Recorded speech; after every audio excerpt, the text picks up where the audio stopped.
उसका छोटा भैया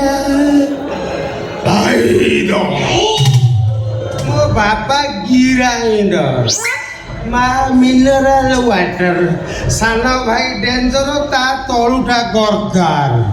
ମୁଁ ଦେଖିବି ତୋର କୋଉ ବୋପା ଆସିକି ମତେ ସାମ୍ନା କରିବ। କୋଉ ବୋପା ମାନେ ମୋର ଏମିତି କେଇଟା ବୋପା କିଲୋ?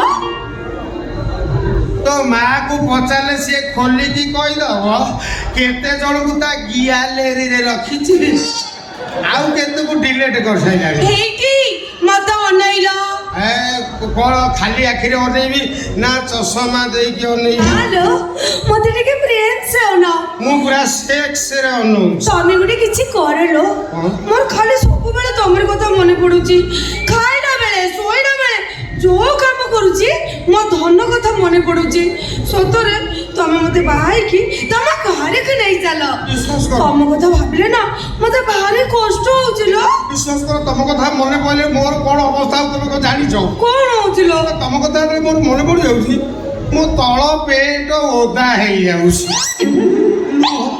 ଲୁହରେ ଲୁହରେ ପତେଇକି ଭାବିବ ବହଳେଇକି ଭାବିବନି। ତମ ଲୁହ ସବୁ କୋଉଠି ବାହାରୁଛି ଲୋ? ସମସ୍ତଙ୍କର ଯୋଉ ଜାଗାରୁ ବାହାରେ ମୋର ସେଇ ଜାଗାରୁ ବାହାରୁଛି।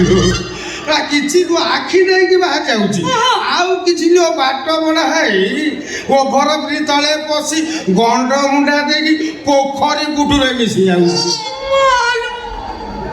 ମୋ ଧନ ମତେ କେତେ ଭଲ ପାଉଛି ଲୋ। ମାଫିଆ ଯନ୍ତ୍ର ଥାନ୍ତା ଛାତି ଉପରେ ଥୋଇକି ଦେଖେଇ ଦିଅନ୍ତି କଣ୍ଟା କେତେ ଉଠିଛି। ଭଲ ପାଏ ମାନେ ଭଲ ପାଏ। ତମ କଥା ମନେ ପଡିଯାଉଛି ଗୋଟିଏ ତକିଆ 8 ଦିନ ଯାଉନି। ତକିଆ ପୁଣି କଣ ହଉଛି? ତକିଆ ଆଉ ଆଣ୍ଡ୍ରୁଆଡ ସେଟ ଯୋଗୁଁ ମୁଁ ବଞ୍ଚିଛି। ମାନେ କୁଣ୍ଡ ଜଣାଲ କଣ କଥା ଭାବିଲି ସେ ସବୁ ତୁଳା କୁଆଡେ ପଳଉଛି କାଲି ଖୋଳ ବେଡ ଉପରେ ପଡିବ।